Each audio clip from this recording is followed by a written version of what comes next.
Hello दोस्तों, आज हम देखने वाले हैं कक्षा 9 गणित प्रश्नावली 1.4 यानी कि प्रश्नावली 1.4 का बेसिक हम इंट्रोडक्शन करने वाले हैं। यानी कि प्रश्नावली 1.4 में आगे के जितने भी सवाल आने वाले हैं वो किस टाइप के आने वाले हैं।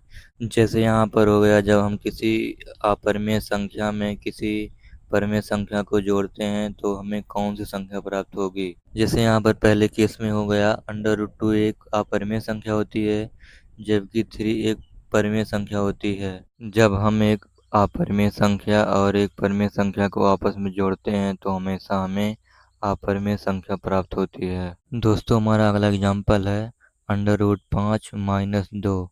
√5 एक अपरिमेय संख्या होती है जबकि 2 एक परिमेय संख्या होती है।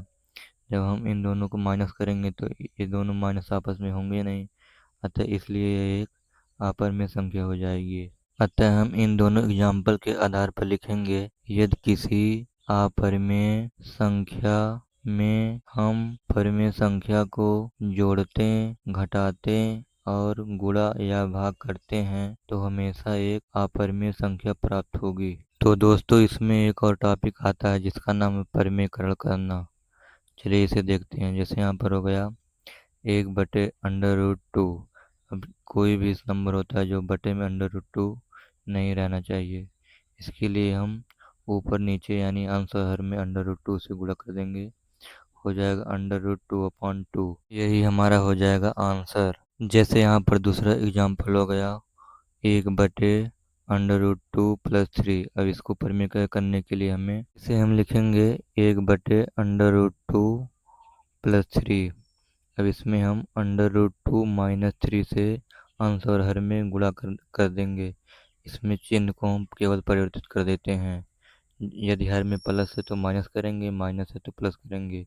हम गुणा कर देंगे, ऊपर नीचे हो जाएगा। इसमें a+b का फार्मूला लगा देंगे। a² - b² हो जाएगा 2 - 9। हमारा आंसर हो जाएगा √2 - 3/-7। ये हमारा हो जाएगा आंसर। हेलो दोस्तों, आज हम हल करने वाले हैं कक्षा 9 गणित प्रश्नावली 1.4। क्वेश्चन नंबर 1 हमारा क्वेश्चन है, बताइए नीचे दी गई संख्याओं में कौन कौन परिमेय है और कौन कौन अपरिमेय है। इसमें टोटल 5 क्वेश्चन दिए गए हैं, तो चलिए इसे सॉल्व करते हैं।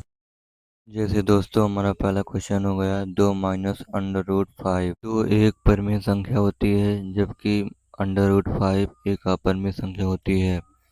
इन दोनों को आपस में घटाएंगे तो हमें एक अपरिमेय संख्या ही प्राप्त होगी, अतः इसलिए यह एक अपरिमेय संख्या हो जाएगी। दोस्तों, हमारा अगला क्वेश्चन है क्वेश्चन नंबर 2। 3 + √23 - √23। इसको हम सॉल्व कर लेंगे, हो जाएगा 3 + √23 - √23। ये प्लस माइनस आपस में कट जाएगा, इसकी वैल्यू हो जाएगी 0, केवल बचेगा 3। 3 को हम 3/1 लिख सकते हैं, अतः इसलिए ये एक परिमेय संख्या हो जाएगी। दोस्तों, हमारा अगला क्वेश्चन हो जाएगा क्वेश्चन नंबर 3। इसको हम लिख सकते हैं 2 ⁻7 बटे 7 ⁻7। करड़ी में 7 ये दोनों आपस में कट जाएगा, इसको वैल्यू हो जाएगी 1, केवल बचेगा 2/7। 2/7 एक हो जाएगी परिमेय संख्या, क्योंकि 2 भी एक पूर्णांक होता है और 7 भी एक पूर्णांक होता है। दोस्तों, हमारा अगला क्वेश्चन है क्वेश्चन नंबर 4, जो कि है 1/√2। 1/1 क्या है, एक पूर्णांक होता है, जबकि √2 एक पूर्णांक नहीं है, इसलिए यह एक अपरिमेय संख्या हो जाएगी, क्योंकि परिमेय संख्या होने के लिए दोनों चीजें पूर्णांक होनी चाहिए। तो हमारा अगला क्वेश्चन है क्वेश्चन नंबर 5, जो कि है 2π। पाई क्या होती है? पाई एक अपरिमेय संख्या होती है। जब हम किसी अपरिमेय संख्या में किसी परिमेय संख्या को गुणा करते हैं तो वह हमेशा अपरिमेय संख्या ही प्राप्त होती है। जैसे यहाँ पर हो गया √2 × 2। जब इसको हम गुणा करेंगे तो आंसर आएगा 2 √2, जो कि एक अपरिमेय संख्या होती है, अतः 2π भी एक अपरिमेय संख्या हो जाएगी। क्वेश्चन नंबर 2 हमारा क्वेश्चन है, निम्नलिखित व्यंजकों में से प्रत्येक व्यंजक को सरल कीजिए। जिसका पहला क्वेश्चन है 3 + √3 2 + √2। चलिए दोस्तों, इसे सॉल्व करते हैं। 3 का गुणा 2 प्लस अंडर रूट 2 में करेंगे और प्लस अंडर रूट 3 का गुणा 2 प्लस अंडर रूट 2 में करेंगे। अब दोस्तों आगे हो जाएगा 3 का गुणा 2 में करेंगे हो जाएगा 3 दूना 6। 3 का गुणा अंडर रूट 2 में करेंगे हो जाएगा 3, करड़ी में 2 हो जाएगा, प्लस करड़ी में 3 का गुणा 2 में करेंगे हो जाएगा 2, करड़ी में 3, प्लस करड़ी 3 गुणे करड़ी 2 करेंगे हो जाएगा करड़ी 6। यही हमारा हो जाएगा आंसर। दोस्तों हमारा दूसरा क्वेश्चन है 3 plus under root 3, 3 minus under root 3। ये क्वेश्चन है A plus B A minus B के फॉर्मेट का। इसमें हम फार्मूला लगा देंगे ए प्लस बी 1 ब्रैकेट में ए माइनस बी 1 ब्रैकेट में। इसका फार्मूला होता है ए का वर्ग माइनस बी का वर्ग। अब दोस्तों हम 3 को ए मान लेंगे, अंडर रूट 3 को बी मान लेंगे। दोस्तों इसे आगे सॉल्व करेंगे हो जाएगा 3 का whole square minus under root 3 का होल स्क्वायर। 3 की स्क्वायर 9 होता है, अंडर रूट 3 की स्क्वायर 3 होगा, 9 माइनस 3 कर देंगे हो जाएगा 6। ये हमारा हो जाएगा आंसर। हमारा अगला सवाल है क्वेश्चन नंबर 3 जो कि है under root 5 plus under root 2 का होल स्क्वायर। इसको हम लिख सकते हैं ए प्लस बी का whole square. A plus B का होल स्क्वायर फार्मूला होता है ए का वर्ग प्लस बी का वर्ग प्लस 2ab।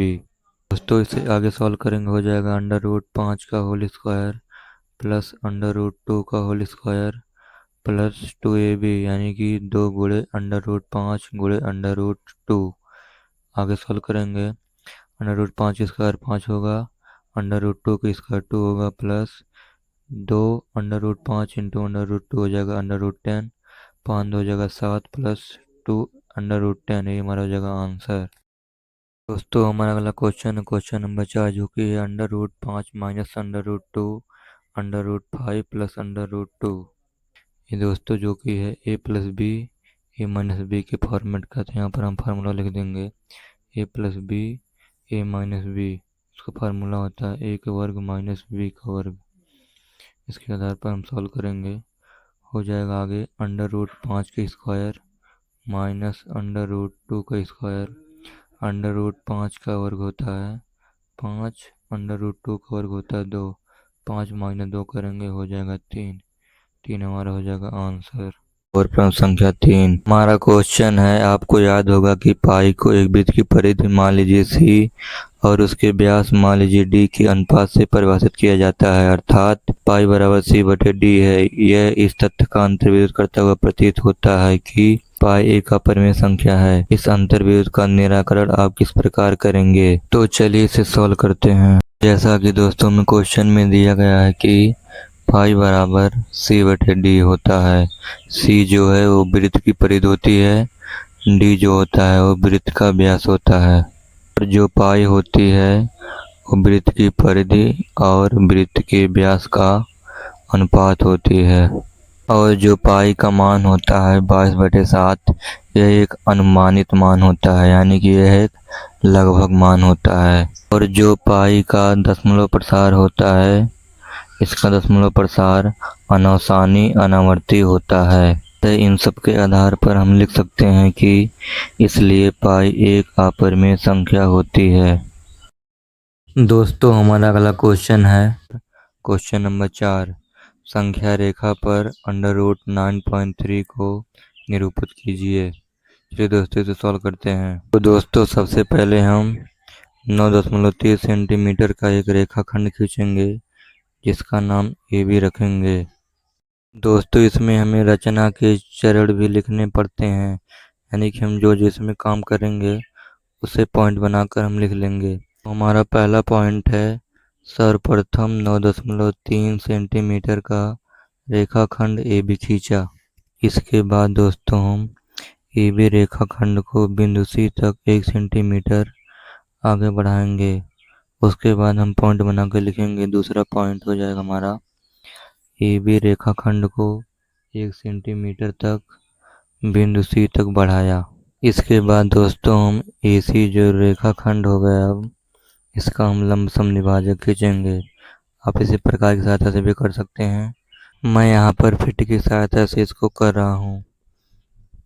यहाँ पर हम खींचेंगे और इसका नाम रखेंगे पी क्यू, जो बिंदु ओ पर ए सी को काटता है।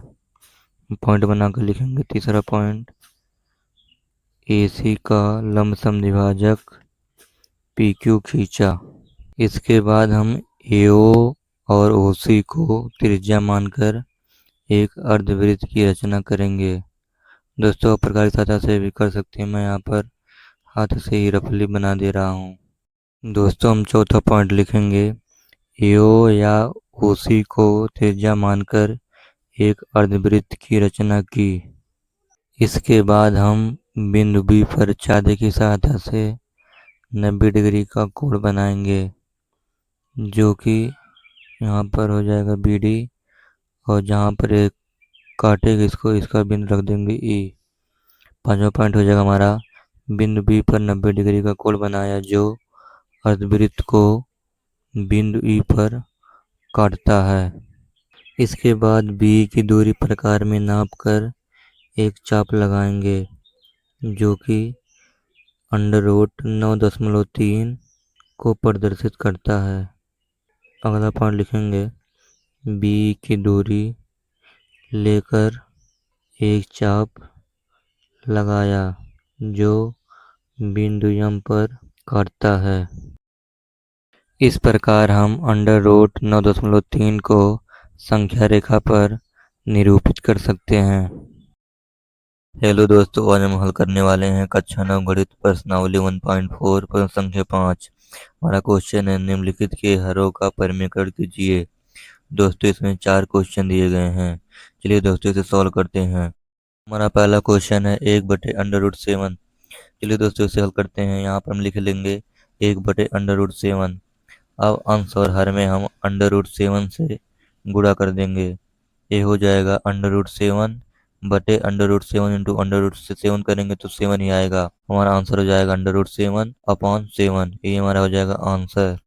दोस्तों, हमारा दूसरा क्वेश्चन हो जाएगा 1/√7 माइनस √6। इसको हम लिखेंगे 1/√7 माइनस √6। अब हम गुणा करेंगे अंश और हर में √7 प्लस √6 से इसमें गुणा होगा। प्लस से क्यों होगा? क्योंकि यहाँ पर जो चिन्ह रहता है उसके अपोजिट वाले चिन्ह से गुणा होता है, इसीलिए। तो यहाँ पर हो जाएगा √7 प्लस √6 बटे, यहाँ पर हो जाएगा a minus B, A plus B का फार्मूला लगा देंगे, हो जाएगा a का वर्ग माइनस b का वर्ग। तो हम यहाँ पर लिख सकते हैं √7 का वर्ग माइनस √6 का वर्ग। दोस्तों, यहाँ पर हम आगे सॉल्व करेंगे, हो जाएगा √7 प्लस √6 अपॉन √7 का वर्ग होता है 7 माइनस कर देंगे √6 का वर्ग होता है 6। तो यहाँ पर हमारा आंसर हो जाएगा √7 प्लस √6 बटे 1। ये हमारा हो जाएगा आंसर। दोस्तों, हमारा तीसरा क्वेश्चन है 1/√5 प्लस √2। इसे हम आगे सॉल्व करेंगे, लिखेंगे 1/√5 प्लस √2। इसको आगे सॉल्व करेंगे, इसमें हम गुणा करेंगे √5 माइनस √2 से, अंश और हर में गुणा कर देंगे। दोस्तों, इसे आगे सॉल्व करेंगे, हो जाएगा √5 माइनस √2 अपॉन, यहाँ पर हो जाएगा ये जो a plus B, A minus B के फॉर्मेट का, यहाँ पर हम लिखेंगे √5 का वर्ग माइनस √2 का वर्ग। आगे सॉल्व करेंगे, हो जाएगा √5 माइनस √2 बटे √5 का वर्ग 5 होता है, √2 का वर्ग 2 होगा। हमारा आंसर हो जाएगा √5 माइनस √2 बटे 3। यही हमारा हो जाएगा आंसर। दोस्तों, हमारा क्वेश्चन नंबर 4 है 1/√7 माइनस 2। इसे हम सॉल्व करेंगे, लिखेंगे 1/√7 माइनस 2। अब हम √7 प्लस 2 से अंश और हर में गुणा कर देंगे। आगे हो जाएगा √7 प्लस 2 बटे, यहाँ पर हो जाएगा a minus B, A plus B के फॉर्मेट का है, तो यहाँ पर हम लिख देंगे √7 का वर्ग माइनस 2 का वर्ग। आगे सॉल्व करेंगे, हो जाएगा √7 प्लस 2 बटे √7 का वर्ग 7 होता है, माइनस 2 का वर्ग 4 होता है। दोस्तों, हमारा आंसर हो जाएगा √7 प्लस 2 बटे 3। यही हमारा हो जाएगा आंसर।